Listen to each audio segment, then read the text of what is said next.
Records can be imported into JBI Summary from citation files in .ras or .nbib formats, as well as .xml files exported from citation management software, such as EndNote, Zotero, and Mendeley. NBIB file types are only exported from PubMed, so in this tutorial I will demonstrate how to export XML files from EndNote. What we have here is my EndNote library that contains the relevant references I'd like to import into JBI Summary. For this example, I have 10 selected records in this particular group that I would like to export from EndNote and import into JBI Summary.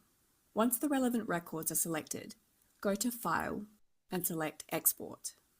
This will then open a dialog where we can find and select a location to save the reference file. For this example, I will save the file in my desktop folder, and I will name this file Records2. I can then choose the file type that this reference file will be exported as. To export the file as an XML, click on the drop-down menu next to Save as Type if you're using Windows, or in the file format if you're using Mac operating system, and select XML. You can choose any output style for this file format. Finally, once you've chosen the relevant file type, ensure that the checkbox next to Export Selected References is selected before clicking Save. Once the file is saved, EndNote will export it into your selected folder. For me, the file is saved in my desktop folder and can be identified with the file name records2.xml.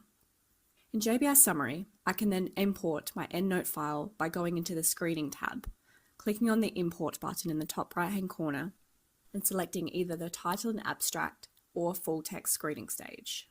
Once you select the screening stage, a dialog box will appear to import records.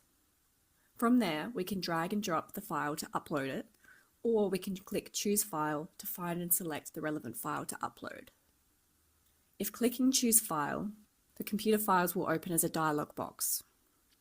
We can then find and select the file that was exported from EndNote, in this case records2.xml, and click Open.